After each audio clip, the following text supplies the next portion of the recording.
जय श्री सीताराम जय बजरंगबली। डिसेम्बर मास कर्कट राशि एवं कर्कट लग्नेर जातक जातिकादेर जन्य केमन थाकते चलेছে। कर्कट राशि एवं कर्कट लग्नेर व्यक्तिदेर जन्य डिसेम्बर मासटी बेश आवेगमय मास, किन्तु शिक्षामूलक मासও হবে। অতীতের কিছু বিষয়ে আবেগঘন হয়ে পড়তে পারেন, তাই আবেগের প্রতি আপনাদের নিয়ন্ত্রণ বজায় রেখে চলতে হবে।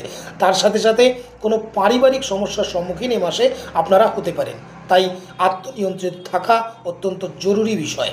যদিও এর থেকে অনেক কিছু জানতে বা শিখতে আপনারা পারবেন, ধৈর্য ধারণে আগত বা চলমান সমস্যার সমাধান করতেও আপনারা সক্ষম হবেন। মানসিক শান্তির সঞ্চার হতে দেখা যাবে। কাজের চাপ বাড়তে পারে, কিন্তু আপনাদের কৃতিত্ব কর্মক্ষেত্রে আপনাদের অনেকাংশেই এগিয়ে রাখবে।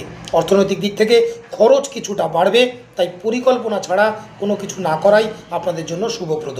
প্রেম ও দাম্পত্য জীবনে সংবেদনশীলতা বাড়বে।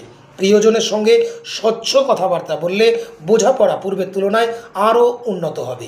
এই মাসে ঠান্ডা লাগার মতো কোনো সমস্যা বা ঘুমের অভাবের মতো কোনো সমস্যা দেখা দেওয়ার আশঙ্কা রয়েছে, তাই এই বিষয়ে আপনাদের সতর্ক ও সচেতন থাকতে হবে।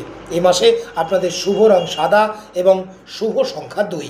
প্রতিকার স্বরূপ কর্কট রাশি ও কর্কট লগ্নের জাতক জাতিকারা প্রত্যেক দিন স্নানের পর ভগবান শিবের শিবলিঙ্গে দুধ জল অর্ঘ্য নিবেদন করুন। সঙ্গে রূপার কোনো বস্তু নিজের পকেটে রাখুন। প্রত্যেক শুক্রবার করে মা দুর্গার চরণে সাদা পুষ্প অর্পণ করুন। অনেক ভালো থাকবেন, সুস্থ থাকবেন। জয় শ্রী সীতারাম, জয় বজরংবলী।